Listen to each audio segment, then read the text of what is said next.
বাতাসে বারুদ আর পোড়া লাশের গন্ধ। ইসরায়েলি আগ্রাসনের ধ্বংসলীলায় মাটির সাথে মিশে গেছে বহু ভবন। প্রাণ বাঁচাতে দক্ষিণের খান ইউনুস ও রাফার দিকে ছুটছেন লাখো মানুষ। তবে উত্তরাঞ্চল থেকে বেসামরিক এই লোকদের সরে যেতে সময় দেওয়ার কথা বললেও হামলা বন্ধ করেনি ইহুদি দেশটি। সাধারণ মানুষের গাড়িবহর লক্ষ্য করেও হামলা চালাচ্ছে তারা। এতে দ্রুত বাড়ছে প্রাণহানি। আমরা কি পশু? আমরা তো মানুষ। আরব বিশ্ব আজ কোথায়? মানবতা কোথায়? আমরা আমাদের বাড়িতে একটু হলেও নিরাপদ বোধ করতাম, কিন্তু নির্দেশনা দেয়ায় এখন আমাদের ঘর ছাড়তে হচ্ছে। তাদের হামলা থেকে কেউ বাদ যাচ্ছে না। এটা একটা গণহত্যা। এমনিতেই চিকিৎসা সরঞ্জাম ও বিদ্যুৎ সংকটে ধুকে ধুকে চলছে হাসপাতালগুলো। তার উপর প্রতিনিয়ত শিশু, নারী সহ আহত মানুষের সংখ্যা বাড়তে থাকায় প্রায় স্থবির হয়ে পড়েছে চিকিৎসা সেবা। মর্গের অবস্থা আরও খারাপ, কোথাও তিল ধারণের ঠাঁই নেই। এরপরও মানবিক করিডর খোলার আন্তর্জাতিক অনুরোধকে উপেক্ষা করছে তেল আবিব।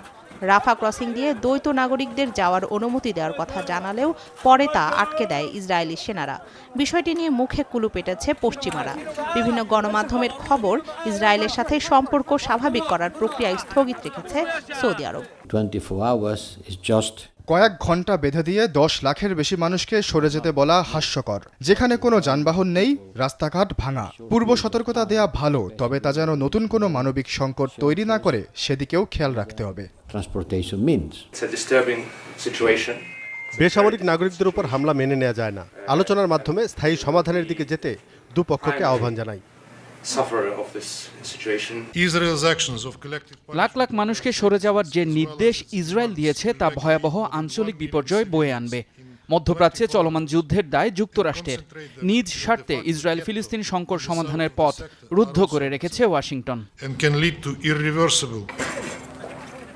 বিমান হামলায় হামাস কমান্ডার মুরাদ আবু মুরাদ ও আলী কাদি নিহতের দাবি করেছে ইসরায়েল।